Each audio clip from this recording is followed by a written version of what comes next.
복된 소식 아름다운 소리 AM 1590kHz 시카고 기독교 방송입니다.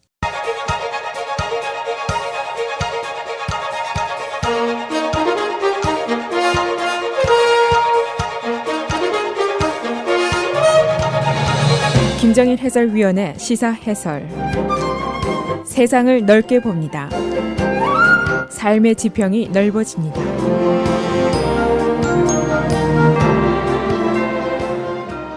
시사 해설입니다.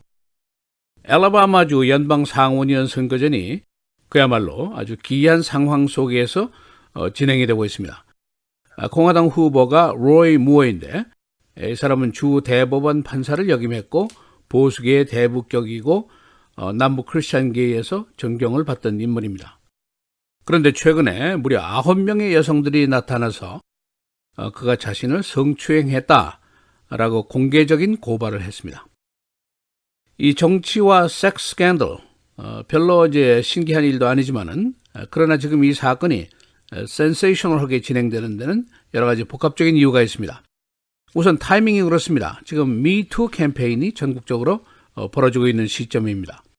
헐리우드의 큰 선들의 성추행 사건이 밝혀진 이후에 나도 당했다, 미투 하고 나선 여성이 전국에 100만 명이나 됩니다. 상황이 특이한 시점입니다. 또 한 가지, 공화당이 상원 다수당의 위치가 흔들릴 수 있다는 우려가 나오고 있습니다.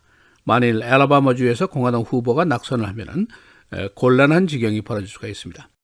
또 한 가지, 법무부 장관 제프 세션스의 입지도 문제입니다. 그가 법무부 장관으로 가서 공석이 된 자리를 메꾸는 선거인데 그를 다시 이 자리에 후보로 보내자라는 은밀한 시도가 있습니다. 그가 다시 그 자리로 가면 법무부 장관 자리가 트럼프의 사람으로 대치가 되고 그러면 러시아 사건 조사라든가 특검의 고삐를 잡을 수 있지 않겠느냐, 그런 예상도 나오고 있습니다. 아직도 로이 무어의 거취는 불확실합니다. 그는 계속해서 선거전에 남기를 고집하고 있습니다. 오늘은 엘라바마주 상원의원 선거전, 그 소동의 이유는 무엇인지, 로이 무어의 반격은 어떤 것인지, 워싱턴과 엘라바마 정치권의 계산은 무엇인지, 과연 그를 정죄하고 나선 9명의 여성들의 주장은 진실과 허위가 밝혀질 수 있는 것인지 알아보도록 하겠습니다.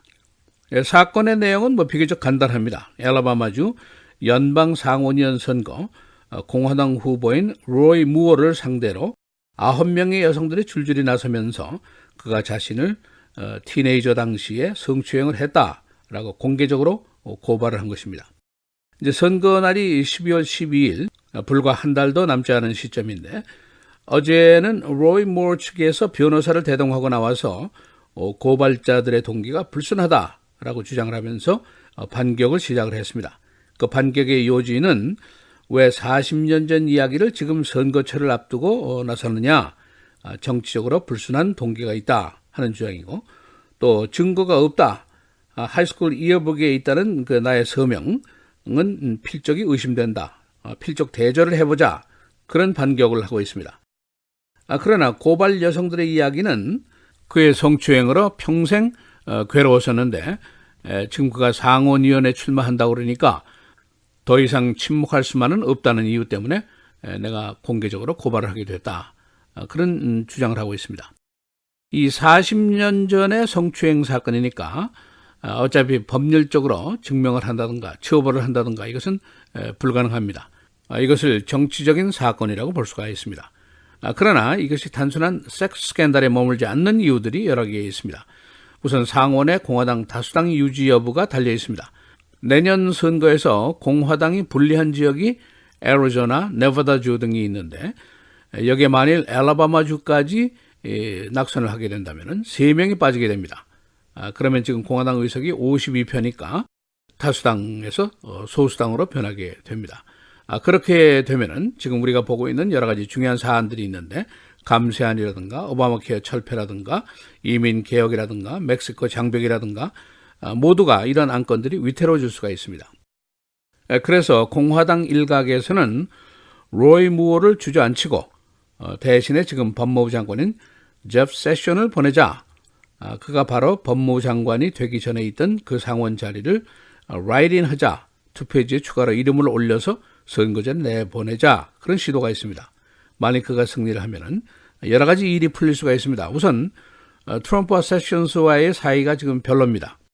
그러니까 자연스럽게 법무부 장관을 갈아치울 수가 있고, 또 그렇게 되면 러시아 수사에 세션스가 자신 기피 신청을 낸 것, 트럼프 대통령이 눈에 가시 같은 존재인데 이게 이제 해결이 될 수가 있습니다. 그리고 더 나아가서는 특검의 밥 멀러를 파이어도 할 수 있습니다. 이것은 대통령이 할 수 없고 법무부 장관의 권한이기 때문입니다. 그리고 이제 전국적으로 지금 벌어지고 있는 여성운동, 미투 운동, 여기에 큰 불이 붙을 수가 있습니다.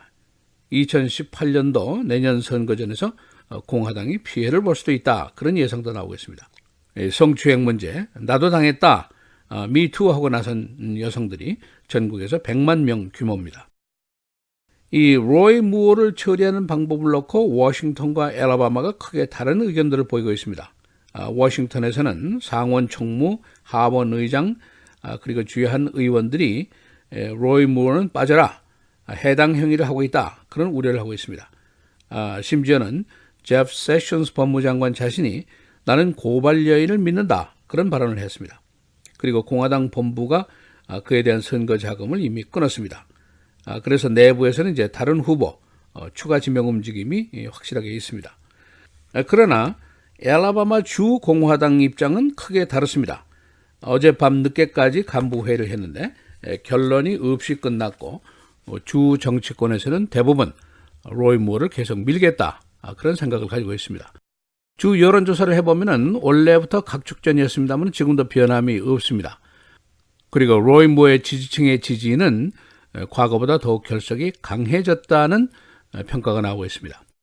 지금 트럼프 대통령 쪽에서는 계속 침묵으로 일관을 하고 있는데 왜 그런가? 자신에 대한 여러 가지 성추행 의혹이 있습니다. 그리고 소위 러시아 나지에라는 거, 러시아에 가서 여성들과 놀아났다는 설이 아마 부담이 됐기 때문이 아니겠느냐, 그런 의심들을 하는 쪽이 있습니다. 이 로이 무어가 지금 공공에 빠져 있으니까 그러면 민주당 후보인 다우 존스가 이기지 않겠느냐, 그런 예상도 있습니다만은 이것은 아무도 장담을 하지 못합니다. 엘라바마주에서 민주당이 이긴다는 것은 조금 과장을 한다면 하늘의 별 따기입니다. 남부주들 백인이 주류고 복음주의 크리스찬이 주류입니다. 지난 대선에서 엘라바마주에서 트럼프가 클린턴에게 28%나 이겼습니다. 클린턴이 백인표의 15%밖에 받지를 못한 것이 바로 여기입니다. 그러니까 엘라바마주는 한마디로 공화당주입니다. 엘라바마주 투표인의 절반, 2분의 1이 소위 에반젤리컬 크리스천, 복음주의 기독교인으로 되어 있습니다.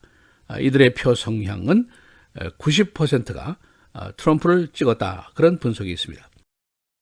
지금 이제 트럼프가 잘하고 있다라고 생각하는 사람이 50% 이상인 주가 거의 남부주 전체를 차지하고 있습니다. 그러니까 20개 주 가까이 됩니다.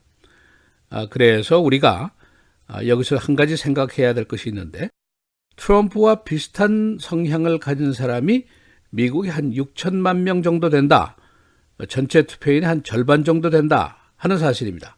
그리고 이들이 바로 내 이웃에 살고 있다, 이것을 인식하는 것이 중요합니다. 시사해설 김정일입니다.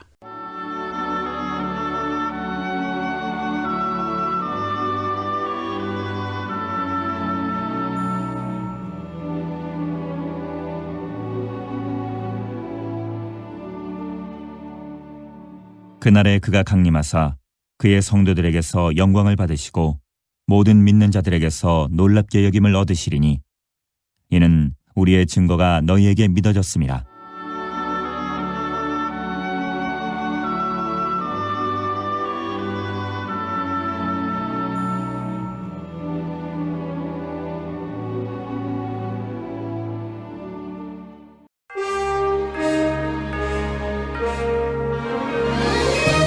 (11월 16일) 목요일 헤드라인 뉴스입니다. 엘라바마주 연방상원 공화당 후보 로이 무어에게 성추행 당했다는 여성들이 계속 등장하고 있습니다. 티나 존슨이라는 여성은 1991년 28살 때 12살 아들의 양육권을 어머니에게 양도하는 문제로 변호사였던 무어를 찾아갔다가 추행을 당했다고 주장했습니다. 무어 후보는 계속되는 성추행 폭로로 후보 사퇴 압박에 시달리고 있으며 공화당은 이 지역구 의원인 잽 세션스 법무장관을 다시 후보로 투입하는 방안도 고려 중인 것으로 알려졌습니다. 공화당 세제개혁안에 대한 공개 반대론자가 공화당 내에서 처음으로 나왔습니다. 특히 오바마케어 폐지안을 세제개혁 관련 법안에 포함시킨 공화당과 백악관의 시도는 큰 실수라는 지적도 나왔습니다. 런 존슨 상원의원은 어제 언론 인터뷰에서 이 법안은 법인세 인하를 골자로 있지만 다른 기업을 희생시켜 이익을 얻게 하는 불균형의 문제가 있기 때문에 반대한다고 밝혔습니다. 공화당 상원의원들은 아직까지 세제개혁안에 대한 찬반 입장을 명확하게 밝히지 않고 있는 가운데 투표는 오늘 실시됩니다. 트럼프 대통령은 어제 아시아 순방 이후 첫 연설에서 위대한 미국이 다시 돌아왔다고 천명했습니다. 트럼프 대통령은 어제 백악관에서 나는 우리의 오랜 동맹들에게 재확신을 주고 공통된 목표를 쫓기 위한 새로운 친선을 도모하겠다고 맹세했다며 무엇보다도 모든 결정, 행동에서 미국 국민의 이익을 최우선시하겠다고 약속했다고 밝혔습니다. 어제 연설에서는 북한 테러 지원국 재지정은 거론되지 않았습니다. 상원의원들이 총기 구매자의 신원조회를 강화하는 내용이 포함된 초당적 총기 규제 법안에 대해 사실상 합의했습니다.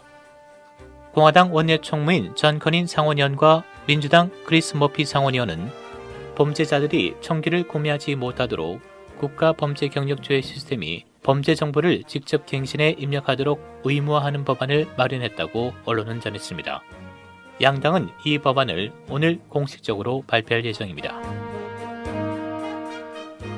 민주당 연방하원 6명이 트럼프 대통령 탄핵안을 상정할 것이라고 어제 발표했습니다. 그동안 여러 차례 트럼프 탄핵 추진 계획을 밝혀왔던 테네시주 출신 스티브 코언 의원이 주도하고 2주일 전 탄핵 지지 표명을 했던 일리노이주 출신 루이스 구티에레스 의원이 동참했습니다. 이외 에스펠리앗 의원, 알그린 의원, 마샤 퍼치 의원, 존 야무스 의원이 어제 서명을 마쳤습니다. 6명의 의원들은 트럼프 대통령이 헌법을 위반했다고 믿고 있다면서 국가 헌법, 국가안보, 민주주의가 크게 우려돼 탄핵안을 상정하기로 했다고 밝혔습니다. 레오나르도 다빈치의 예수 그림 살바토르 문디가 어제 뉴욕 크리스티 경매에서 사상 최고 가격인 4억 5천만 달러에 낙찰됐습니다. 구세주라는 의미의 살바토르 문디는 20점이 되지 않은 다빈치의 그림 가운데 개인이 소장하고 있던 작품입니다. 살바토르 문디는 영국의 찰스 1세가 소장한 이후 사라졌다가 1900년대 영국의 한 수집가가 사들이면서 다시 등장했습니다. 감사절 연휴 동안 시카고 지역의 교통이 전국에서 최악을 기록할 것으로 예보됐습니다. AAA는 21일 화요일 오후 다운타운에서 오헤어 공항까지 교통 소요 시간을 1시간 14분으로 예상했습니다. 경제 사정의 호조로 금년 연휴 기간 동안의 이동 인구가 5,100만 명, 작년보다 3.3% 증가가 예상됩니다. 쿡카운티가 15명의 범죄 용의자를 석방합니다. 이는 경찰관들의 부패 때문으로 기소된 범죄 용의자 변호인단은 2개월 전 이 사건을 수사했던 경찰들이 부패 혐의로 구속됐다는 이유로 이들의 석방을 신청했었습니다. 이 사건을 수사했던 경찰들은 압수된 마약을 팔아 돈을 챙긴 혐의로 연방교도소에 구속되어 있습니다. 데스플레인 교육국 교육감이 성희롱 혐의로 사임합니다. 후로이드 윌리엄스 주니어 교육감은 교육청 내 여성 행정요원들에게 부적절한 성희롱을 한 혐의를 받아왔습니다. 그는 당국과 연봉 19만 8천 달러의 교육감 자리를 사임할 것에 합의했습니다. 날씨입니다. 오늘은 오전 한때 흐리겠으나 대체로 맑겠고 밤사이 다시 흐려지겠습니다. 낮 최고 40도, 밤 최저 33도. 내일은 흐리고 밤부터 약간의 비가 내리겠습니다. 낮 최고 46도, 밤 최저 45도. 토요일 강한 바람과 함께 흐리고 오전에 비, 낮 최고 47도, 밤 최저 25도. 주일 대체로 맑은 추운 날씨 보이겠습니다. 낮 최고 34도, 밤 최저 28도입니다.